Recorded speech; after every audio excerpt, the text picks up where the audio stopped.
네, 조금 전 들어온 소식부터 전해드리겠습니다. 지금 전해드린 대로 이재명 대통령과 시진핑 중국 국가주석, 우리 시각으로 5시 50분쯤부터 한중 정상회담을 열었는데요. 조금 전에 정상회담이 종료됐다는 소식입니다. 그리고 이제는 양해각서 MOU 서명식과 국빈 만찬이 이어질 것으로 보입니다. 예, 관련 내용을 남성욱 숙명여대 석좌 교수와 전가림 호서대 교양학부대학 교수와 함께 짚어보겠습니다. 어서 오십시오. 네, 안녕하세요. 네. 지금 이제 속보로 들어왔는데요. 이제 5시 50분쯤부터 시작이 됐던 정상회담 이제 종료가 됐습니다. 이 정도면은 시간은 어느 정도로 봐야 되는 걸까요? 뭐 적당한 시간이 걸렸다고 볼 수 있고요. 이제는 또 저녁 시간이기 때문에 만찬을 해야 되지 않을까요?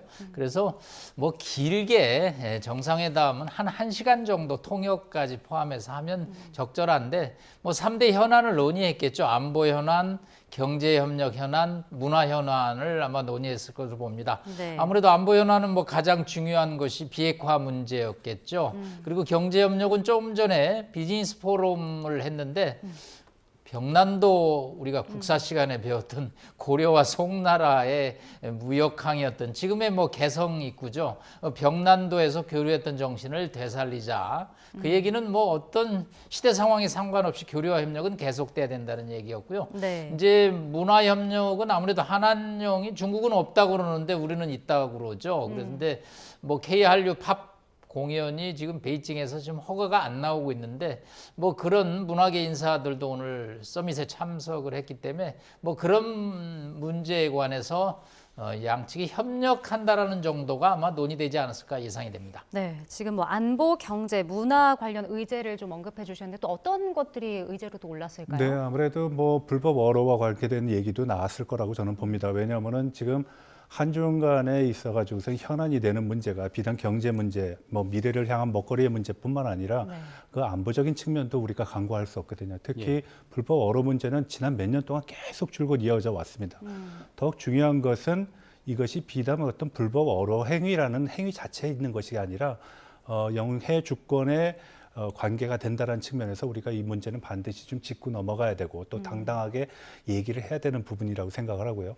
최근 그 한반도와 둘러싸 가지고선 나타나고 있는 조금 특이한 현상 중에 하나는 미국에서도 또 중국에서도 한반도의 비핵화 문제에 대한 논의가 별로 없다라는 겁니다. 마치 비핵화 논의가 퇴행되고 있다라는 모습을 보이고 있는데 이런 문제는 시대의 주제라고 얘기할 수 있는 평화와 발전에 있어서의 가장 큰 전제라고 얘기할 수 있는 비핵화 문제가 논의되고 있지 않다. 그리고 그 문제에 대한 심각성이 간과되고 있다는 측면에서 우리가 다시 한번 리마인드 시키는 그런 측면도 필요하다라고 봅니다.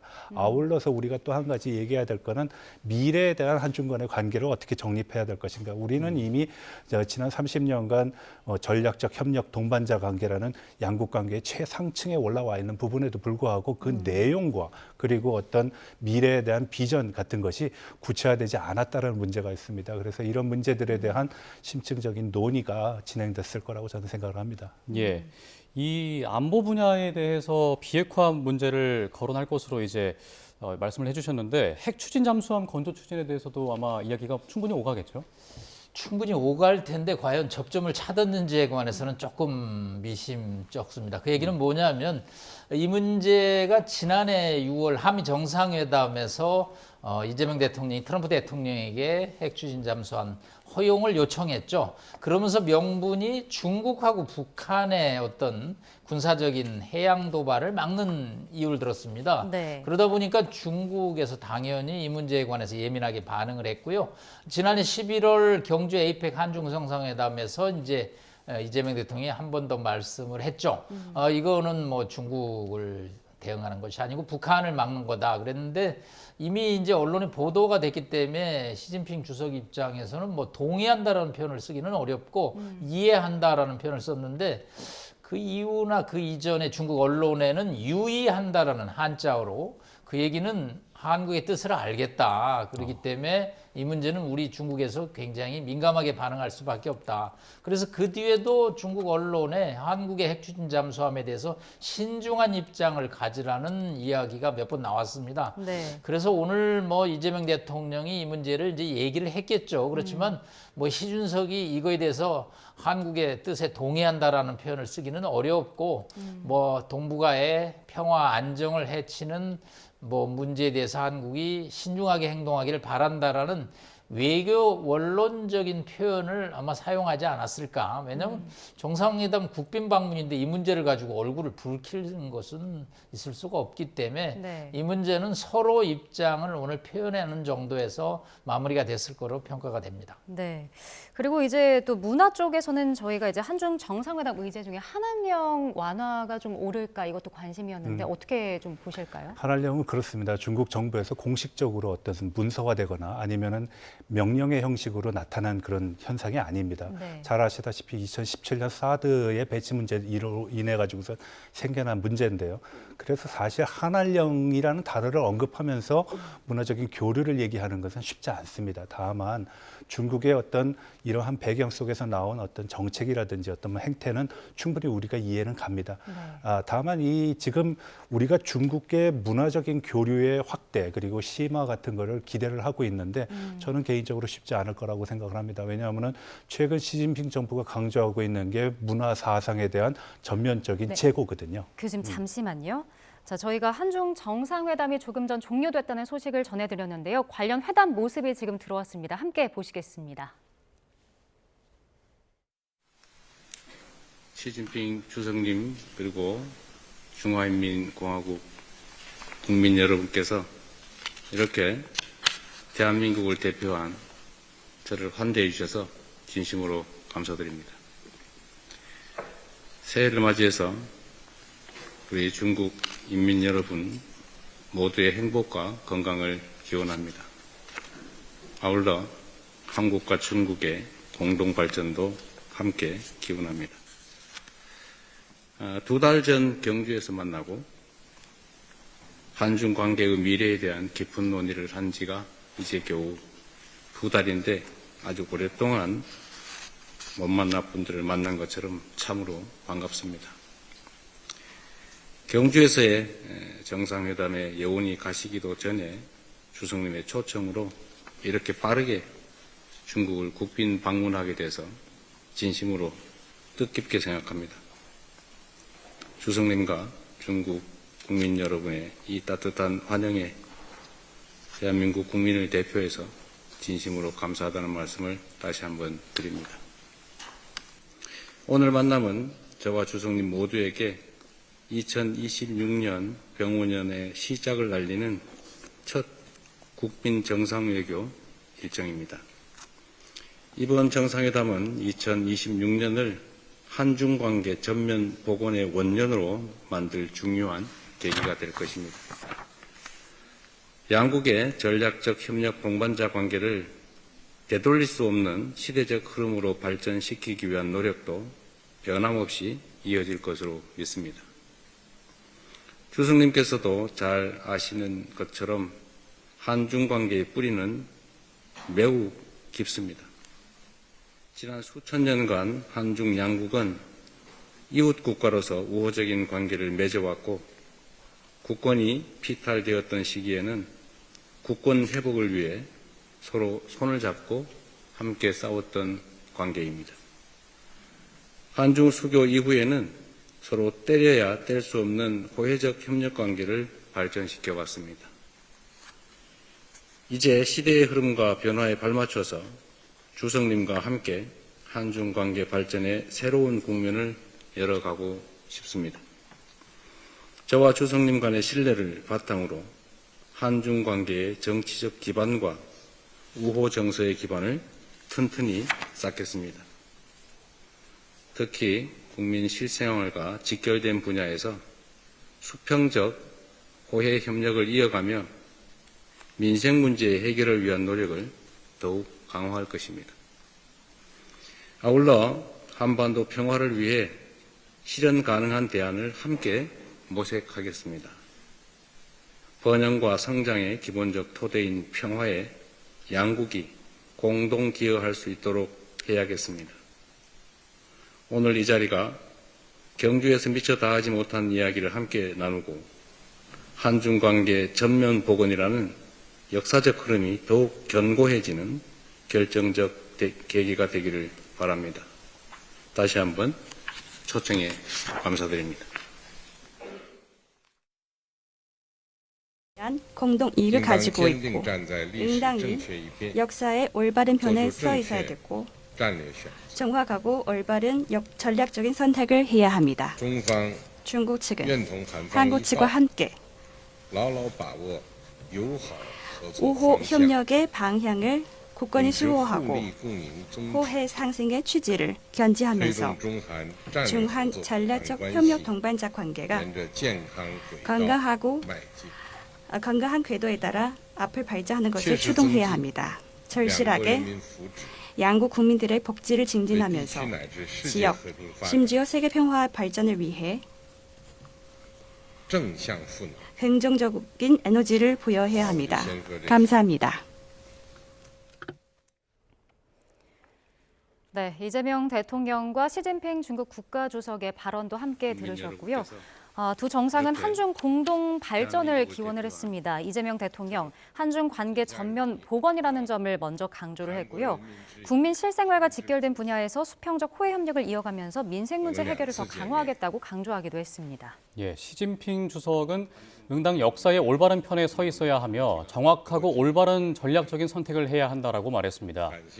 또 중국 측은 한국 측과 함께 우호 협력을 굳건히 수호하고 호혜 상생 취지를 견지하면서 양국 관계가 건강하게 발전하는 것을 추동해야 한다는 말도 덧붙였습니다. 또 그리고 복지 증진과 세계 평화를 위해 긍정적 에너지를 부여해야 한다고 말했습니다. 네, 그리고 정상회담에 앞서서 두 정상 내외는 기념 촬영을 하기도 했는데요. 관련 화면도 지금 보고 계십니다. 이재명 대통령, 시진핑 주석 내외가 함께 모이는 자리였고요. 시진핑 주석과 아내 펑리위안 여사가 지금 들어오는 이재명 대통령 그리고 김혜경 여사를 영접하는 모습입니다. 양국 정상 내외는 지금 인사를 나누면서 악수를 나누고 있는 모습입니다. 네, 이재명 대통령과 시진핑 주석의 복장은 남색 정장에 둘 다 붉은 계열의 넥타이를 착용한 모습입니다. 김혜경 여사는 한복을 입었고 펑리위안 여사는 푸른색 복장을 착용한 모습입니다. 네, 두 정상 내외가 지금 기념 촬영을 하고 조금 전에 보셨던 정상회담장으로 이동하는 모습까지 함께 보셨습니다. 자, 이번에는 이재명 대통령이 중국을 국빈으로 방문해서 정상회담에 앞서 공식 환영식에 참석한 모습을 함께 보고 계시고요. 이 공식 환영식을 위해서 두 정상이 인민대회당에 입장한 모습입니다. 지금 들으시는 것처럼 애국가가 연주가 되고 있습니다. 이 자리에서는 두 정상이 함께 이동을 하면서 이 인민대회당을 한 바퀴 쭉 돌기도 했는데요. 예포를 21발 쏘는 그런 행사도 열렸습니다. 예, 이 예포 21발의 의미는 국가 원수 등에 대한 최고 예우를 표하는 경례를 뜻합니다. 두 정상이 의장대에 국가를 연주하는 것을 듣고 나서 의장대의 사열을 이제 하러 이동하는 모습을 지금 보고 계십니다. 네. 지금 이재명 대통령과 시진핑 국가주석 정상회담에 앞서서 공식 환영식을 진행하는 모습을 함께 보고 계시고요. 두 정상 함께 이동을 하면서 한 바퀴를 쭉 돌고 있습니다. 예, 사열에 앞서 국기에 예를 표했던 것으로 보이고 이후에 이제 의장대를 사열하면서 다시 단상 쪽으로 이동을 하는 모습입니다. 네, 이재명 대통령은 시진핑 주석의 영접을 받은 뒤 의장대 사열까지 하는 모습 함께 보고 계십니다.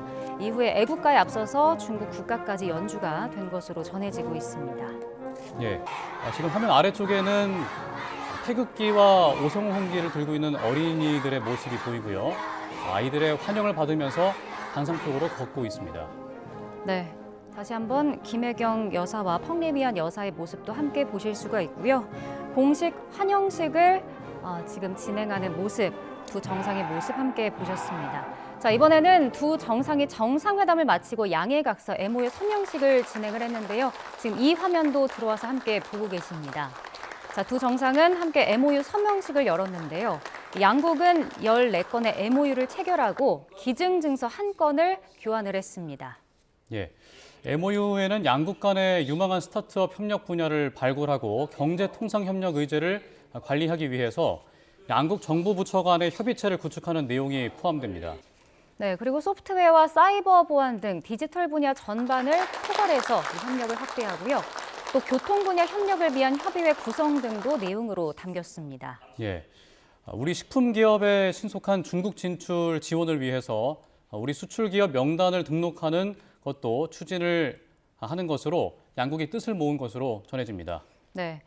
그리고 이제 우리가 소장하는 중국 청나라 시대 석사자상 한 쌍을 중국에 기증하는 증서도 교환을 하는데요. 이와 관련해서는 청와대가 한중 문화협력 계기를 마련했다고 설명을 하기도 했습니다. 네, 앞서 오늘 오전에는 한중 비즈니스 포럼이 열렸는데요. 양국의 경제계 인사들이 양국이 새롭게 경제 협력을 모색할 영역을 두고 의견을 교환한 자리가 있었습니다. 네, 실제 이 자리에서는 양국 기업이 소비재와 콘텐츠, 공급망 등 9건의 양해각서를 체결하기도 했습니다.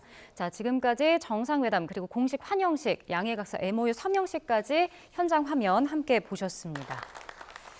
네, 다시 한번 우리 교수님들과 이야기를 좀 나눠보도록 하겠습니다. 먼저 한중 정상회담 관련 그림을 함께 보셨는데 이재명 대통령이 먼저 한중 공동 발전 기원하면서 한중 관계 전면 복원이다. 이 점을 좀 강조를 한 것 같은데 어떻게 들으셨나요? 모두 발언에는 환대라는 단어를 썼습니다. 그 네. 얘기는 이제 국빈 방문을 했기 때문에 중국 입장에서는 인민대의사당에서 중국의 권력 서열 제가 보니까 거의 다 모든 분이 참석하고 21발의 예포를 쓰는 최정상의 의전을 한 것에 대해서 감사 말씀을 드렸고요. 네. 그 다음에 이제 역사적인 얘기를 했고요. 지금 한중 간의 관계는 이제 중국식 외교 그 분류로 볼 때 전략적 협력 동반자 관계라는 표현을 씁니다. 네. 물론 이게 북중 관계보다는 그레이드가 조금 낮은 편이긴 하지만 그래도 상당히 중국 외교 수준에서는 높은 수준인데 이거를 이제 더 발전시키자는 말씀을 했고요. 또 역사 얘기도 있습니다. 과거에 일제강점기에 한중이 같이 협력해서 대응했다는 표현이죠.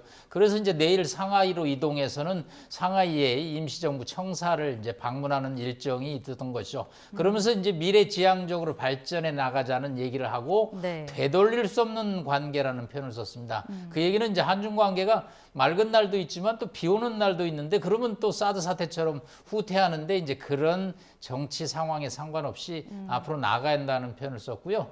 저는 시 주석 발언 중에서는 정확하고 올바른 전략적인 선택이라는 단어를 썼는데 네. 예. 매우 의미심장한 함의가 있을 것 같습니다. 이 얘기는 한미동맹 또 한미일 3국 협력을 할 때 신중하게 하라는 메시지가 있다는 겁니다. 이것은 결국은 중국과의 반대 방향이기 때문에 이거는 중국의 국가 이익에 맞지 않기 때문에 한국이 이런 외교 정책, 특히 하나의 중국인 타이완 문제에 관해서는 한국이 신중한 선택을 하기를 바란다는 매우 묵직한 또 외교적인 함의가 있는 원칙을 얘기했고요.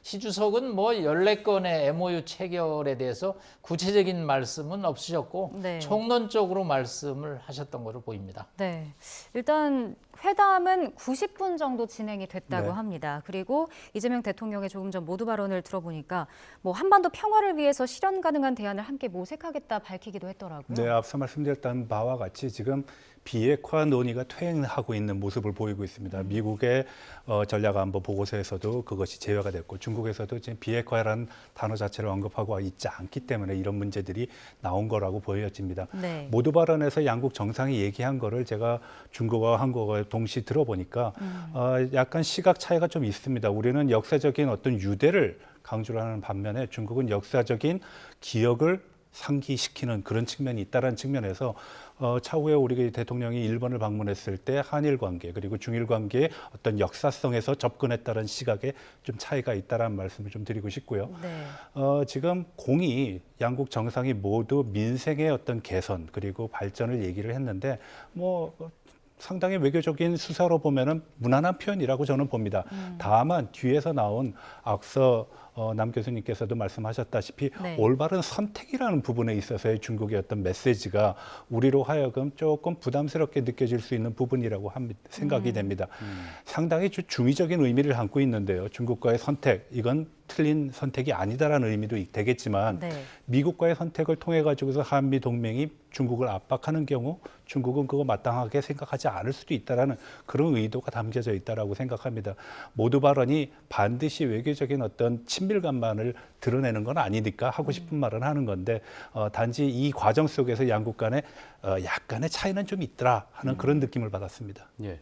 근데 이재명 대통령이 실생활과 직결된 분야에서 수평적 호혜 협력을 강화하겠다. 또 한중 관계를 전면 복원하는 그런 계기가 됐으면 좋겠다. 이렇게 이야기를 했는데 그럼 앞으로 어떤 것들을 좀 기대할 수 있는 건가요? 이건 이제 우리 측의 요망 사항이죠. 예. 이제 전면적 보고는 사실은 사드 사태, 비포 사드, 애프터 사드. 그 이전에는 뭐 한류 스타들이 공연도 좀 하고 그랬는데 2017년에 사드 사태 이후에는 뭐 한류 공연이 전면 중단된 상태인데 이런 것도 좀 전면 복원했으면 좋겠다 그러고요. 사실 중국에서 지금 한국 기업들이 매우 어렵습니다. 아까 식품 기업을 리스트에 올린다고 그러는데 우리 라면도 좀 팔아야 되고 우리 뭐 식품도 팔아야 되는데 중국의 규제가 사실은 만만치 않거든요. 네. 그렇기 때문에 중국은 뭐 위에서 당에서 지시를 하는 사회이기 때문에 이런 문제에 관해서 중앙에서 좀 해결을 해달라는 이제 그런 얘기죠. 사실은 한국 기업들이 베이징에서 사업하기가 매우 어려운 현장에 우리 문제가 있습니다. 그거를 이제 대통령 정상회담 차원에서 문제를 좀 풀어달라고 14건의 MOU 또 9건의 비즈니스 서밋에서의 MOU가 있는데 네. 이제 그 협력을 위한 틀을 이제 오늘 서명을 통해서 했기 때문에 뭐 이런 거는 이제 분야별로 앞으로 논의의 장, 일종의 플랫폼은 만들어졌는데 그래도 이게 이제 앞으로 나가기 위해서는 동력이 좀 위에서 내려가 줘야겠죠. 네. 뭐 앞서 이제 한한령 해제도 조금 어렵지 않을까라는 언급도 해주셨고 지금 교수님께서 얘기해 주신 대로 기업 규제 완화도 좀 절실하다라는 얘기를 해주셨거든요. 네. 오늘 정상회담을 계기로 좀 이런 것들을 성과로 끌어내야 하지 않을까요? 물론 그렇습니다. 한한령이라는 문제 우리가 상당히 관심 많이 갖고 있는 부분이긴 하지만 네. 이것을 실질적인 이런 공개석상에서 해결하는 건 쉽지 않습니다. 일단 한한령의 존재 자체가 중국에서 인정하고 있지 않는 부분이기 때문에 그렇고요. 두 번째로는 우리가 중국의 문화산업에 K컬처에 대한 수출에 굉장히 관심을 많이 갖고 있는데 사실 중국은 시장 자체는 상당히 크지만 수요 자체는 그렇게 큰 시장은 아닙니다. 그건 네. 무슨 얘기냐. 우리가 이미 상당 부분의 K컬처를 통해서 전 세계적으로 진출을 해왔지만 중국 시장은 그 시장만큼 비등할 정도의 그 규모는 아니었다라는 겁니다. 두 번째 우리가 짚고 넘어가야 될 거는 IP의 문제인데요. 지적재산권이 보호되지 않는 사회라는 겁니다. 네. 이게 사회 문화의 교류라는 것은 사실 따지고 보면 다 머리에서 나오는 일종의 아이디어거든요. 근데 그것이 보장되고 있지 않다라는 것은 사실 우리의 문화 교류, 협력에 있어서 상당히 큰 제약이 될 수 있습니다. 그래서 그 지적재산권과 관련된 그런 문제에 대한 보호, 아마 이것은 한중 간의 그 자유무역 협정 2단계에서 논의가 될 텐데요. 2단계가 보통 투자와 서비스 부분을 이제 언급하고 있기 때문에 그런 측면이 있습니다. 또 한 가지 우리가 얘기해야 될 거는 이제 경제 산업적인 측면인데요. 보통은 이제 공급만 가지고 얘기를 많이 합니다. 근데 더 중요한 것은 미래 먹거리를 양국이 이제 찾아야 된다라는 겁니다. 네. 어떤 관계에서 모색을 해야 되느냐? AI라든지 휴머노이드라든지 아니면은 바이오 그런 산업에서의 어떤 협력 구도를 좀 정상화하고 그리고 내실화하는 그런 측면이 한중 관계의 미래지향적인 측면을 담보할 수 있고 그리고 지속적인 발전을 가능하게끔 할 수 있다는 측면에서 우리가 그런 측면에서 좀 주목을 해볼 필요가 있다. 다만 14개 그 MOU 과정 속에서 이 내용들이 얼마만큼 담겨져 있는지는 또 좀 더 두고 봐야 되겠지만요. 네. 아무튼 이런 측면이 좀 중요하지 않는가. 이것이야말로 한국과 중국의 전략적 협력 동반자 관계가 내실화되고 현대화되고 구체화되면서 미래지향적인 비전을 갖게 된다라고 저는 생각을 합니다. 예. 저희가 앞서 정상회담의 예상 의제로 이제 세 가지를 말씀을 해주셨는데 안보와 경제와 또 문화적인 측면을 말씀을 해주셨는데 두 정상의 입장을 들어봤을 때는 안보적인 측면에서는 어떤 이야기가 오고 갔을까요? 지금 총론 차원에서는 안보적인 문제가 부각은 되지는 않았습니다. 주로 역사, 한중 간의 발전 방향을 얘기를 했는데 솔직히 조금 더 냉정하게 얘기를 하면 한중 간의 지금 안보 현안 중에 하나가 북한과 미국 간의 대화 재개입니다. 사실은 지금 남북 간에 뭐 바늘구멍 하나 뚫을 지경이 없는 정도로 대화가 막혀 있기 때문에 우리 입장에서는 북경을 통해서 평양에 문을 열어야 되는데 4월경에 트럼프 대통령이 방문 중을 하죠. 그때 전후에 결국은 김정은 위원장과의 정상회담을 실현시키는 것이 이재명 대통령의 페이스메이커 역할이라고 보는 거죠. 네. 사실 그런 문제는 너무 예민한 문제이기 때문에 정상회담의 언론 공개 부분에서 논의되지는 않았을 것 같고요.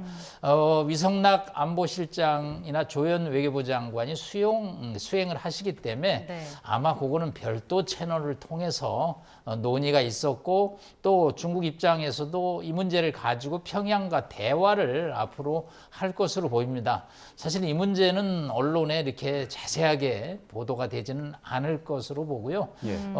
또 뭐 우리가 또 알고 싶어하는 서해 구조물 그거 좀 시진핑 주석이 안 하겠다라는 표현 듣고 싶은데 그런 문제 역시 또 언론 공개 부분에서는 양측에 대단한 그 주권 뭐 어떤 문제가 걸려 있기 때문에 저희가 듣고 싶은 얘기를 듣기는 좀 어려울 거로 보입니다. 다만 이제 우려를 우리가 전달을 했겠죠. 그런데 이제 중국 입장엔 늘 이게 어업용이라는 거죠.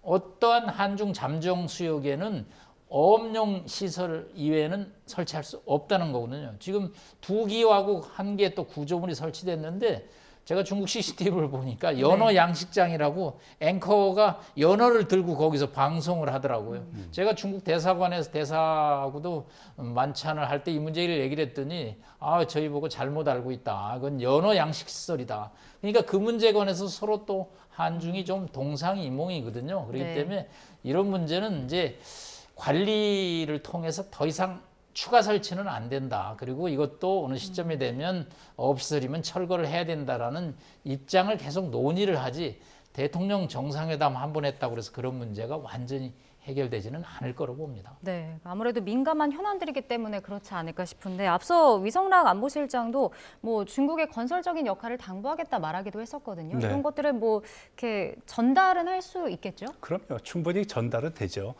수용이 되고 그것이 추진이 되는가의 문제는 별개지만 전달을 할 수 있는 겁니다. 이게 바로 외교라는 것이고요. 외교라는 것은 상대방에 대한 자국의 입장을 드러내는 것입니다. 그래서 보통 우리가 외교적인 수사로 이해를 잘했다 그러면은 얘기 잘 들었다라는 얘기로 해석을 하는 거고 상당히 진전이 있으면 보통 공동성명이라든지 이런 걸로 나오는데 네. 이번에는 그 공동성명이 나오지 않습니다. 그래서 그런 측면에서 보게 되면은 상대방이 전면적인 관계의 복원을 얘기는 하고 있지만 이 복원이 아직은 시작의 단계다라고 저는 생각합니다. 예.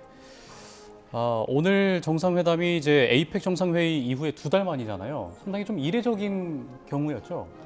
도대체 새 벽두부터 왜 갈까라는 게 많은 국민들의 이제 궁금증이었죠.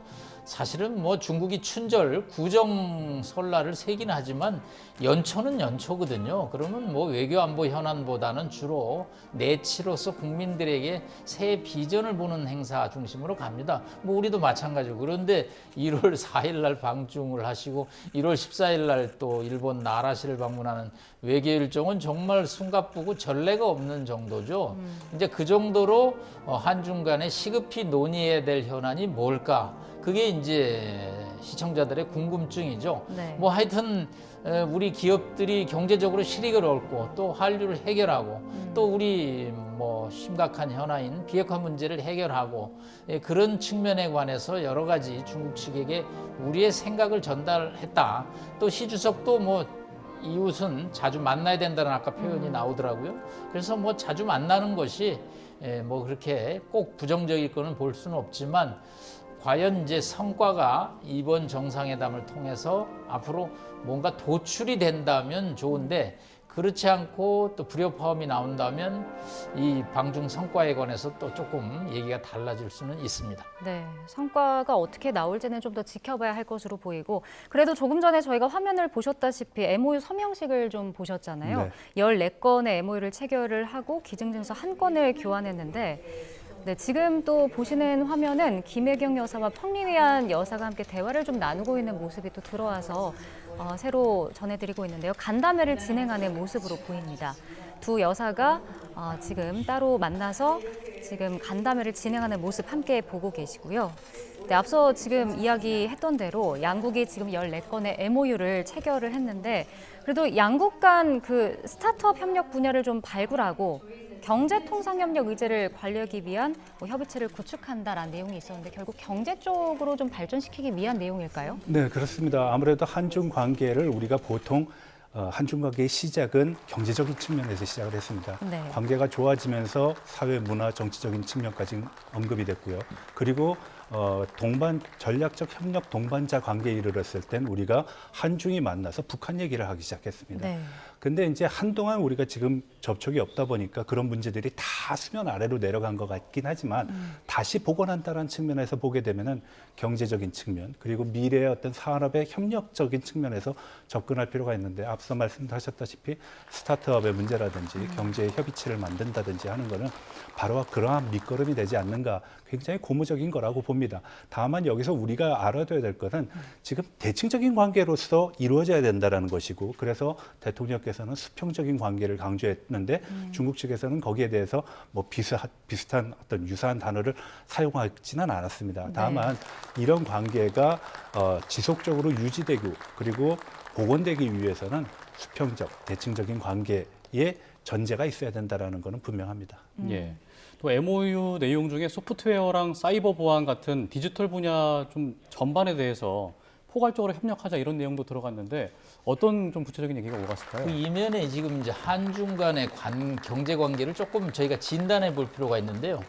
사실은 과거에는 중국의 원부자재를 갖다가 저희가 생산해서 부가가치를 내려서 수출하는 이제 그런 구조였는데 이게 한 4, 5년 전부터 결국은 중국 완제품이 저희 완제품을 압도하고 있습니다. 그래서 대중 무역 적자가 저희가 200~300억 달러씩 지금 나고 있습니다. 그래서 대미 흑자를 가지고 대중 무역 적자를 메꾸는 그런 이제 구조가 형성되고 있거든요. 그래서 전통적인 중국의 원부자재를 생산해가지고 물건을 만들어 갖고는 저희가 사실은 경쟁력이 많이 상실되고 있습니다. 왜냐하면 중국의 저임금을 저희 고임금이 따라가지를 못하고 있거든요.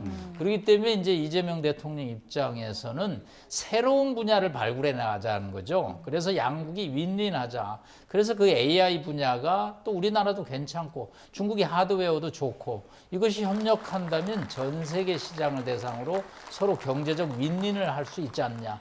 또 그것이 이제 스타트업이고 중국이 요즘 뭐 로봇 산업이라든가 뭐 공대에 미친 중국, 의대에 미친 한국은 해서 중국의 기술 굴기, 산업 굴기가 저희를 압도하는 측면이 있기 때문에 양측이 손을 잡는다면 뭐 얼마든지 윈윈할 수 있다는 측면에서 스타트업이나 AI 분야를 이 대통령께서 선택한 것으로 보입니다. 네. 그리고 또 이제 한국 식품 기업이 이제 빠르게 중국에 진출할 수 있도록 협력을 추진하겠다라는 내용도 있었는데 이렇게 되면 우리 기업 입장에서는 좀 이득 아닐까요? 네, 굉장히 좋은 소식이라고 저는 봅니다. 특히 이 식품이라는 것이 굉장히 좀 민감하거든요. 일단은 위생의 문제도 있을 수 있고요. 그리고 식품을 대하는 각국의 입장이 좀 다를 수 있습니다. 비근한 예로 우리의 천일염 같은 경우는 중국에서는 광물로 다룹니다. 그래서 식품으로 보지 않는 경우가 있는데 그런 경우에 어떤 조율도 필요하다라고 보거든요. 그래서 식품 산업의 어떤 교류는 양국의 어떤 건강한 식생활, 양국 국민의 어떤 건강을 전제로 추진되는 거라서 굉장히 뭐 긍정적으로 바라봅니다. 다만 이 과정 속에서도 우리가 하나 염두해야 될 거는 위생의 문제에 대해서는 상당히 높은 정도의 어떤 그 문턱을 만들어놔야 된다. 우리가 수출의 어떤 내용이라든지 양을 위해서 그냥 단순하게 식품의 그 수출 확대만을 고려를 하게 되면은 이것은 최종적으로 우리가 지향하는 목표에 달성하는 거는 요원하게 됩니다. 그래서 식품에 있어서는 가급적 가장 높은 수준 단계에서의 요구 사항을 관철시키는 것이 좋다라고 생각을 합니다. 예. 또 아동의 복지 증진과 기후 변화 같은 내용에 같이 협력하자 이런 내용도 들어갔는데 아동의 복지 증진이라고 한다면 어떤 내용일까요? 굉장히 소프트한 주제죠. 비안보적 주제고 너무 한중 간의 정상이 만났다고 해서 무거운 주제만 하면은 좀 그건 한계가 있죠. 아무래도 아동이라는 것이 이제 권리가 침해되기 쉬운 현안이기 때문에 어렸을 때부터 양국이 협력해서 아동 협력을 해서 양국에 대한 이미지를 좋게 가져가면 이들이 성인이 됐을 때도 양국 상대에 대해서 호혜적으로 좋은 이미지를 갖는다라는 것이죠. 이게 이제 여러 가지 청소년 문화 교류하고도 또 관련이 있고 또 아주 어린 초등학생 교류도 협력이 있을 수 있고 그런 차원에서 이제 지금 사실은 한국 국민들 대상으로 중국에 대한 이미지 조사를 하면 부정적인 측면이 최근 몇 년 사이에 많이 높아졌거든요. 그래서 뭐 이런 거에 대해서 어렸을 때부터 서로 상대국에 대한 이미지 관리 차원도 포함이 된다고 볼 수 있겠습니다. 네, 그 석사자상 한 쌍을 또 기증하는 증서도 교환을 했잖아요. 뭐 청와대가 이제 우리나라와 중국의 문화협력 계기를 마련했다라고 말하기도 했고, 사실 방중 경제사절단에 이번에 뭐 게임사라든지 엔터테인먼트사 대표들도 참여를 했는데 네. 결국은 뭐 교류 활성화에 좀 박차를 가하겠다 이렇게 봐야 네, 될까요? 뭐 말씀하셨던 그 내용과 같습니다. 한알령 해제를 기대하는 측면에서 그리고 또 그것을 어떤 면에서 뭐 압박하는 측면에서 게임 산업 그리고 뭐 엔터테인먼트와 관련된 산업의 뭐 수장들이 이번에 경제 사절단으로 간 것은 사실입니다. 뭐 우리가 네. 잘 알고 있는 크래프톤 같은 경우에는 직접적으로 투자는 하지 않습니다. 텐센트를 통해 가지고서 우회적으로 진출하고 있는데 이것이 모두 중국이 가지고 있는 산업의 기본적인 특성과 관계된다는 겁니다. 첫 번째로는 판호라든지 중국 시장을 개척하기가 매우 어렵다라는 것이고요. 네. 정책적인 영향을 상당히 받는다라는 겁니다. 중국의 청랑 행동이라는 것이 있는데 청소년들의 오락하는 시간을 규제하는 그런 법안이 있습니다. 그리고 앞서 말씀드렸다시피 그 문화 사업에 대한 전면적인 재검토를 하고 있는 것이 시진핑 정부의 특징이기 때문에 사실 이 문화와 교류 이 측면에서의 접근은 쉽지는 않습니다. 정책적인 영향을 상당히 많이 받는다라는 것이죠. 그런 측면에서의 교류 협력은 아마 양자 간의 합작의 형태 혹은 합자의 형태로 이루어질 가능성이 높다라고 보고요. 뭐 하나의 계기가 되는 거니까 뭐 부정할 필요는 없다라고 봅니다. 다만 양국 관계가 더욱더 진전된 모습을 보이기 위해서는 지적재산권, 수평적인 관계, 어떤 정책의 투명성이 담보돼야 된다라고 생각을 합니다. 네. 또 오전에 또 이재명 대통령이 한중 비즈니스 포럼에 참석을 했었는데 거기서 아까 언급해 주셨지만 벽난도 정신을 이야기했잖아요.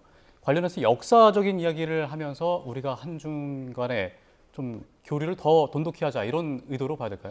네, 92년에 이제 한중 수교가 됐죠. 그러면 지금 34주년을 맞고 있습니다. 그동안에 뭐 비 오는 날도 있었고 맑은 날도 있었습니다. 뭐 사드 같을 때는 아주 폭풍우가 몰아쳤고요.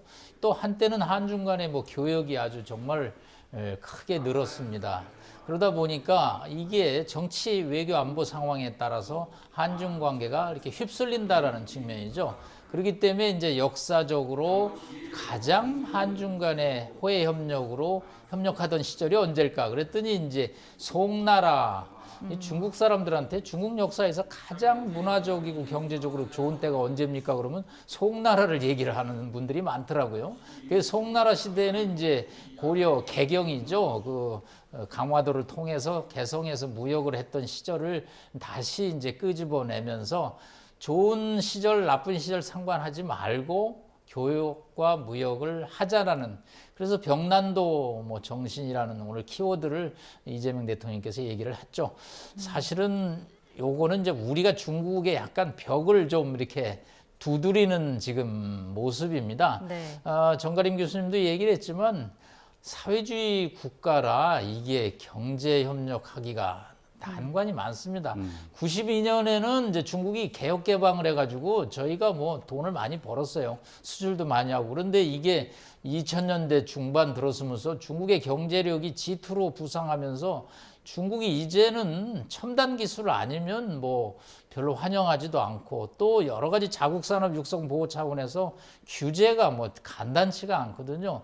그러다 보니까 우리 입장에서는 투자해놓고 시장을 잃어버리는 그런 지금 형국이 좀 있습니다. 그렇기 때문에 이제 이재명 대통령이 벽난도 정신과 또 양측이 윈윈할 수 있는 분야로 AI, 인공지능, 뭐 반도체 스타트업 등을 꺼내고 있는 거거든요. 뭔가 먹거리를 조금 중국 경제협력에서 저희가 찾아야 되는 지금 압박감을 갖고 있습니다. 왜냐하면 이대로 가다가는 한중 간의 교역 적자가 연 500억 달러 이상 확대가 될 가능성이 큽니다. 예. 왜냐하면 수출할 거리는 없고 여전히 원부자재는 수입하거든요. 그래서 이 경제협력 구조를 저희로서는 좀 바꿔야 되는 절박감 차원에서 이제 과거의 벽난도 정신 또 오늘날의 윈윈하는 그런 것을 문제 제기했다고 볼 수 있겠습니다. 뭐 한 가지 추가적으로 보충 설명을 드리자면 벽난도 정신이 이제 고려와 송간의 어떤 무역 관계를 강조하는 측면도 있지만 네. 또 다른 측면에서는 중국이 한국에 대한 인식 변화도 요구하고 있는 것으로 저는 해석을 합니다. 왜냐하면 우리가 보통 얘기하고 있는 코리아라는 게 고려라는 단어로부터 나왔고 예. 그 고려 시대가 가장 활성화한 것이 국제적인 무역이었거든요. 그래서 유럽하고도 인도하고도 여러 무역을 했던 그 지역이 바로 병난도고 병난정이라는 외국 사신들을 맞이했던 그 예성강 하구의 지역에서 나타난 것이기 때문에 네. 글로벌 코리아로 발전되고 있고 한국의 위상도 만만치 않다. 이러한 새로운 시대적인 변화를 중국도 좀 인지를 했으면 좋겠다. 과거에 집착하는 그런 역사가 아니라 이런 측면에 강조하는 부분도 있다고 저는 개인적으로 해석을 합니다. 네, 그래도 이제 그 비즈니스 포럼을 계기로 해서 한중 기업들이 좀 협력을 강화하기로 했잖아요. 이거 보니까 소비재나 콘텐츠 공급망 같은 분야가 언급이 되는 것 같더라고요. 네, 그렇습니다. 중국이 이제 보통 우리가 1차, 2차, 3차 산업을 가지고 얘기를 하게 되면은 중국이 개도국이기 때문에 2차 산업이 상당히 비중이 높을 거라고 생각하지만 사실은 3차 산업의 비중이 점점 높아지고 있습니다. 이미 2차 산업의 비중을 넘어선 지가 오래됐거든요. 네. 그런 측면에서 보게 되면 우리가 강점으로 갖고 있는 제조업과 서비스 산업의 대중국 진출은 또 하나의 먹거리 그리고 또 하나의 미래 성장 동력이 될 수 있다는 측면에서 굉장히 적극적인 접근이라고 봅니다. 다만 중국의 입장에서 보게 되면은 이러한 한국의 공세가 어느 지역에서 어떠한 형태로 나타날지는 아마 감히 뭐 예측하기 좀 힘들 거예요. 근데 네. 상당히 우리가 비전적으로 제시할 수 있는 것들이 많다라는 부분은 확실합니다. 그래서 이번 비즈니스 포럼에서도 한국이 첫 번째 카드로 들고 나온 것이 바로 서비스 제3차 산업 분야에 있어서의 접근이거든요. 예. 아마 중국도 이런 분야에 대해서 심각하게 좀 고려를 하고 있을 거라고 생각을 합니다. 네. 이재명 대통령이 오늘 정상회담 며칠 전에 중국 CCTV와의 인터뷰에서 하나의 중국 원칙을 존중한다 이렇게도 밝혔었는데 오늘은 좀 염두에 두고 했던 발언이라고 보십니까? 아니면 뭐 다른 의도가 있다고 보십니까? 근데 사실 뭐 이제 정상회담을 하기 전에는 상대의 제일 큰 언론사하고 사전에 분위기 조성용 인터뷰를 보통 합니다. 우리가 이제 한미 정상회담 하기 전에는 뭐 CNN하고 하든지 뉴욕타임즈하고 하든지 이번에는 이제 중국의 국영 CCTV하고 이재명 대통령이 했죠. 뭐 여러 1시간 이상 한 걸로 알려졌는데 사실은 저희가 화면을 통해서 뉴스를 접한 것은 이제 하나의 중국 원칙을 이재명 대통령이 말씀하셨다라고 합니다. 물론 이제 여러 얘기가 있었지만 그게 중국이 국빈 방중을 받아들이는 하나의 토대였다라는 것이죠. 중국 입장에서는 이 원칙을 훼손한다면 그건 한중 국빈 방문에 어려움이 있을 수 있다는 거죠. 왜냐하면 대만 유사 발언을 해서 지금 중일 간의 관계가 상당히 긴장을 유지되고 있는데 네. 한국은 이 문제에 관해서 명확한 아까 시 주석이 그랬죠. 올바른 선택, 전략적 선택. 이 얘기는 이제 하나의 중국 원칙을 확실히 해달라는 뭐 그렇다면 아무 문제가 없다라는 그러니까 서로 양측이 레드라인을 넘지 말아야 될 부분 중에 하나가 우리는 이제 한반도 비핵화를 중국이 포기하면 안 됩니다. 그래야지 북한에게 설득할 수 있고요. 중국 입장에서는 또 대만은 중국의 일부라는 그 원칙을 92년 한중 수교 때 서로 복선으로 깔고 있기 때문에 이거를 불인정한다면 한중 간의 국빈 정상회담은 있을 수 없다는 거기 때문에 사전에 이제 CCTV를 통해서 그걸 확인시켜줬고 중국은 또 그것에 굉장히 동의를 표해서 오늘 인민대의서당에 8년 만에 국빈 방문이라 화면을 유심히 보니까 굉장히 중국이 신경은 많이 쓴 것 같습니다. 저 인민대의서당이 저희 작년에 행사 때문에 갔는데 굉장히 넓은데 연초에 사람이 굉장히 많이 왔습니다. 뭐 예. 중국의 서열 1, 2, 3, 2 뭐 이상이 다 참석할 정도로 중국이 아이들을 우리 정 교수님 이따가 한번 좀 찾아보면 좋을 텐데 아이들을 이렇게 아동들을 통해서 이렇게 깃발을 흔들리는 그런 인민대회상 행사는 상당히 오랜만에 본 것 같아요. 그래서 중국이 상당히 세심하게 신경을 썼다라는 그 얘기는 결국은 하나의 중국 원칙에 대한 뭐 보답이라 할까요? 보상이라 할까요? 뭐 그런 것으로 또 해석도 됩니다. 네. 보통 사회주의 국가에서 아동들을 데리고 이제 환영을 할 때 열렬 환영이라는 걸 얘기하게끔 합니다. 예. 그때는 반드시 깡충깡충 뛰어야 됩니다. 이거는 중국에서뿐만 아니라 북한에서도 똑같이 나타나고 있는 상황이기 때문에 뭐 사회주의 국가의 특징이라고 보시면 되겠습니다. 네, 그러니까 공식 환영식에서 조금 전에 보신 것처럼 아이들이 꽃과 깃발을 들고 이제 뛰면서 이제 환영하는 모습도 보셨지만 어제 이제 이 대통령이 중국 측의 장관급 인사의 그런 이렇게 영접을 받았었거든요. 이 부분은 그럼 어떻게 보셨나요? 보통 우리가 외교적인 프로토콜이라는 건 사전에 다 교류, 어떤 맥락을 다 약속을 하고 진행을 하게 되는 것이거든요. 양국 관계가 안 좋다 그러면은 그 불만을 노골적으로 또 드러내는 것이고 그 노골화된 것이 상당히 은유적으로 일반인들한테 보여질 뿐입니다. 근데 이번에는 그 과학기술부 부장, 그러니까 우리식으로 하면 장관이 나왔는데 그만큼 우리와 중국이 지금 과학 분야, 경제 분야에 있어서의 논의가 굉장히 좀 심화가 되고 있다는 것을 방증한다라고 생각하시면 되겠습니다. 과거에 우리가 경제 관계가 굉장히 좋았을 때는요, 상무부장이 나왔고요. 그리고 한중 관계에서의 북한 문제가 첨예한 문제로 대두됐을 때는 외교부 측에서 나왔습니다. 다만 그 나온 사람의 어떤 직급의 문제 차이는 있을 수 있을지 몰라도 대개 부서는 그러한 특징을 갖고 있습니다. 이번에 그 부장이 나왔다라는 것은 우리가 지금 14개 MOU라든지 정상회담에서 논의됐던 내용들을 보게 되면은 AI, 첨단 과학기술 여기에 굉장히 많이 집중돼 있거든요. 네. 시진핑 정부가 지금 강조하고 있는 것 중에 하나가 신질 생산력이라고 그래죠. 그래서 첨단 산업에 대한 육성을 굉장히 강조하고 있습니다. 그것 때문에 우리가 지금 중국의 반도체라든지 휴머노이드라든지 AI와 같은 어떤 산업이 굉장히 발달해 있다라는 것을 알 수 있는 것인데 바로 그런 측면에서 한국과의 협력의 어떤 공간, 기회를 트기 위해서 이번에 산업과학기술부 장관이 영접을 나왔다라고 보시면은 이해가 비교적 쉬우실 겁니다.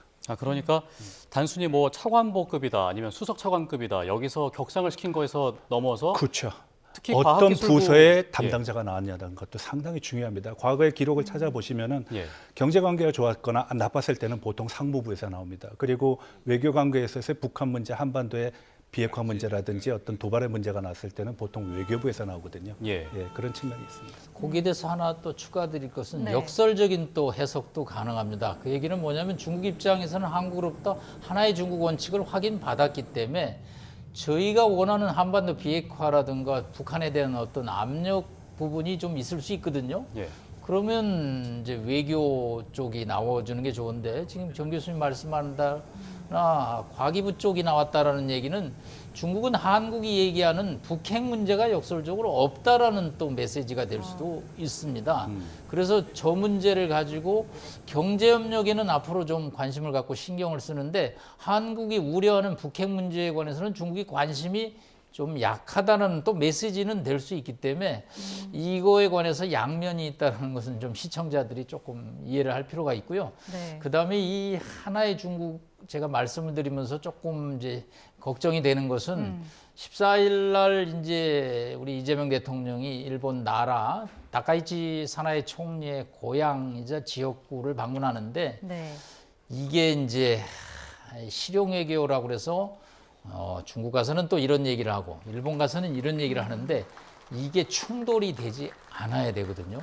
왜냐하면 듣기 좋은 얘기만 또 양국에 하다 보면 중일 간에 지금 갈등이 매우 민감한데 이게 이제 상충이 됐을 때 양손잡이 외교를 하는데 다른 얘기가 나온다 그러면 또 중국 사람들 매우 예민하게 반응을 할 수 있거든요. 그래서 뭐 공개 안 된 부분에서 어떤 얘기가 오갔는지는 좀 더 파악을 해야겠지만 이 중국에서 한 얘기하고 나라에 가서 하는 얘기가 서로 저촉되지 않는 범위 내에서 신중하게 발언이 좀 있었으면 좋겠습니다. 예. 잠깐 시선을 또 국내로 돌려보면 여당에서 이제 이야기했을 때 이 대통령이 국민께 줄 선물 보따리가 있을 것이다 이런 이야기도 했었는데 과학 분야에 대해서 이제 중국이 이렇게 보였다면 어떤 과학 분야에 대한 MOU의 기대가 더 크지 않을까 싶은데 어떻게 보십니까? 네, 그렇죠. 원래는 제가 알고 있는 바에 의하면은 상해가 아니라 수조를 방문하게 돼 있습니다. 수조는 이제 스타트업 그리고 중국의 첨단 산업의 일종의 메카라고 볼 수 있거든요. 상황이 어떻게 됐는지 모르겠지만 여의치 않았기 때문에 상해를 방문한 것으로 저는 해석을 합니다. 네. 만약에 수조를 방문했다라는 중국 측의 그 메시지가 정확했다라 그러면은 아마 지금 말씀하신 부분에 있어서의 내용이 더 돋보이지 않을까요? 라고 생각을 하는데요. 가장 중요한 것은 지금 양국 간의 미래 먹거리를 찾는 것이 관계 복원의 하나의 전제로서 지금 이해를 하고 있다는 겁니다. 그래서 요번에도 물론 비핵화 문제, 불법 어로의 문제, 그리고 서해 시설물 문제가 굉장히 첨예한 문제이고 주권 문제이기도 하면서 굉장히 어떤 우리 민족의 어떤 기로의 문제라고도 판단할 수 있지만 경제적인 측면도 간과할 수 없는 것이고 네. 또 앞서 남 교수님께서도 말씀하셨다시피 중국에서의 경제 어떤 행위 자체가 굉장히 좀 어려운 부분이 많거든요. 그래서 이런 돌파구를 찾는 측면에서 보게 되면은 앞서 저 진행자께서 말씀하신 과학기술 분야가 비단 과학기술의 협력뿐만 아니라 산업과의 연관성도 있기 때문에 상당히 긍정적으로 평가할 부분이 있다. 다만 이러한 평가할 부분에 있어가지고선 중국과 한국의 공통 분모가 조금은 더 확장돼야 되는 것이 아니겠는가 하는 것이 제 개인적인 생각입니다. 네, 그러니까 뭐 양국이 미래 먹거리를 함께 찾는 것이라든지 이런 경제 협력이 계속 이루어져야 된다는 건데 이런 부분은 뭐 오늘 이후에도 실무 협의를 좀 거쳐서 논의가 될까요? 이제 이거는 기업들이 해결을 사실은 해야 됩니다. 오늘 뭐 4대 그룹 총수들이 다 가셨어요. 아까 보니까 이재용 회장, 최태원 회장 다 보이고 있습니다. 네. 정부가 할 수 있는 것은 무대를 만들어주는 거고 무대에서 돈을 버는 비즈니스는 이제 기업들의 이해관계가 서로 맞아야 되는 것이죠. 자, 일단 삼성 입장에서는 반도체 생산이 걸려 있고 SK 하이닉스도 마찬가지입니다. 이런 문제를 가지고 이제 한중이 그동안에 이 경쟁 관계인 측면이 좀 있거든요. 그렇기 때문에 중국이 또 한국 기업들을 약간 좀 배제시키는 측면이 있는데 기업 간의 거래는 서로 이득이 나면 합니다.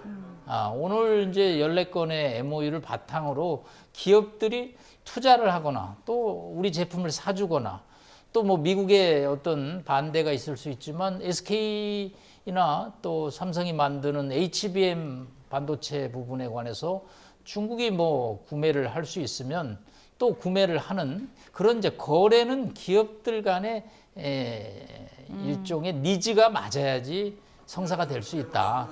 그러니까 이거는 이제 정부가 할 일, 기업이 할 일, 정부가 일단 이제 길은 열어놨습니다. 길을 가서 중국 비즈니스를 만나서 성사시키고 이러는 것은 이제 기업들의 몫이지 않을까. 이제 뭐 윤석열 정부에서 이재명 정부 넘어와서 약간의 구름을 좀 걷어내고 양측 기업인들이 좀 뭔가 돈을 서로 함께 버는 구조를 만드는 뭐 아까 이재명 대통령 원년이란 2026년을 뭐 원년으로 삼고 싶다 그랬는데 한중 기업이 돈을 버는 원년이 좀 됐으면 좋겠습니다. 네. 사실 이 문제에 대해서 우리가 한 가지 좀 짚고 넘어가야 될 것이 네. 있습니다. 중국은 홍색 공급망이라는 표현을 쓰는데요.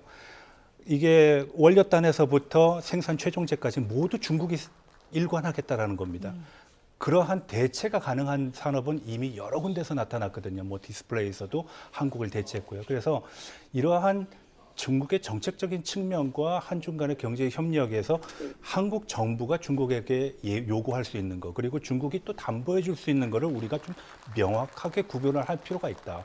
자칫 잘못하면은 중국에 들어가 가지고서 우리가 그네들의 대체 상품화되는 그런 경우가 나타날 수 있거든요. 그래서 제가 강조하고 싶은 거는 만약에 한중 관계의 복원을 얘기하고자 하면은 불가대체한 특징을 찾는 것이 가장 중요하다라고 생각을 합니다. 네. 근데 이제 기업들이 중국 무대에서 활동을 하려면 뭐 이런 규제가 풀려야 된다든지 여러 가지 좀 더 이렇게 자유롭게 할 수 있는 그 틀이 만들어져야 되는 거 아닌가요? 그렇습니다. 그게 바로 이제 중국의 정책의 불확실성 그리고 불투명성이랑 연관이 되는 건데요. 거기에 더해가지고서 하나는 중국이 IP를 지키지 않습니다. 이 지적재산권에 대한 보호가 굉장히 취약합니다. 그래서 뭐 삼성이 삼성으로 변하고 현대가 훈다이라고 변하고 이런 현상들이 비일비재하거든요. 그래서 적어도 책임 있는 국가로서 또 책임 있는 대국으로서의 성장 그리고 세계 경제를 견인하겠다라고 중국이 얘기한다 그러면은 네. 이제는 한국을 통해서 지적재산권의 보호가 얼마만큼 중요한 것인가 그리고 첨단 산업에 있어서 이 문제가 얼마만큼 기묘한 문제인가를 좀 양국 간에 좀 고민을 해볼 필요가 있다라고 생각을 합니다. 네. 앞서 한중 비즈니스 포럼에서 기업 간의 9건의 MOU가 체결됐었고 국가 간의 MOU는 14건이 체결이 됐는데 그럼 국가 간 MOU 이후에 기업 간의 MOU가 더 체결될 가능성도 있는 거죠? 사실은 MOU라는 건 뭐 구속력은 없고요. 양측이 합의를 한 겁니다. 이제 우리 서로 만나서 한번 거래해 봅시다. 그렇다고 해서 거래가 꼭 성사되는 것은 아닌데 예. 이제 지난 정부에서 이번 정부로 넘어오면서 이재명 정부는 중국과의 협력을 강화하는 차원에서 무대를 이제 새로 설치를 하는 거죠. 그래서 이제 기업들이 나가서 활동을 하는 그런 데 있어서 정부 차원에서 서포트를 하겠다. 사실은 중국은 사회주의 국가입니다. 그리고 통제가 저희가 생각하는 것 이상으로 강하거든요. 뭐 기업이라는 게 국유 기업이라고 표현을 합니다. 네. 그 얘기는 뭐 사실은 당이 중국 공산당이 통제하는 게 많거든요. 그렇기 때문에 우리처럼 100% 기업의 자율적인 판단이 좀 어려운 측면이 있는데 네. 그래도 이제 한중 간은 이사갈 수 없는 이웃이고 또 과거의 역사적인 경험도 있고 또 미래로 앞으로 나가야 되기 때문에 좀 더 그런 규제에서 자유롭고 비즈니스 원칙에 따라서 좀 사업을 해보자. 이제 그런 것을 논의를 했는데 이제 기업인들이 와서 검토를 하겠죠. 이제 앞으로 뭘 할 수 있을까? 그거는 이제 또 새로운 시작이기 때문에 성과가 지금 뭐 엄청날 것이다라고 예단하는 것은 조금 신중할 필요는 있다고 봅니다. 네.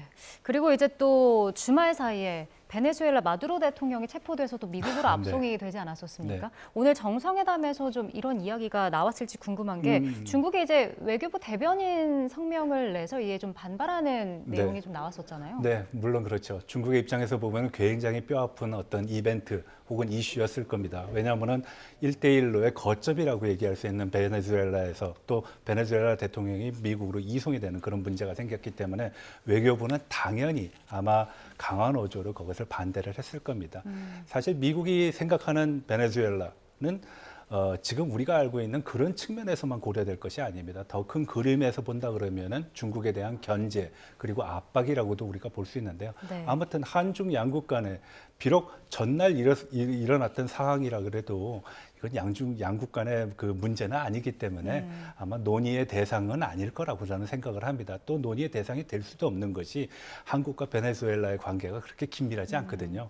예, 그래서 그런 측면도 있고 다만 국제법과 관련된 문제에서 이거 과연 수용 가능한 문제인가? 그리고 또 이러한 미국의 행태가 과연 정상적인가? 그리고 중국의 대미 압박을 통한 일종의 포석이 이렇게 집요하고 이렇게 광범위한가를 우리가 한번 확인했다는 측면에서는 상당한 의의를 갖는다라고 봅니다. 네, 알겠습니다. 오늘 두 분 말씀은 여기까지 듣겠습니다. 지금까지 남성욱 숙명여대 석좌 교수, 전가림 호서대 교양학부대학 교수 두 분과 함께했습니다. 오늘 말씀 고맙습니다. 고맙습니다. 고맙습니다.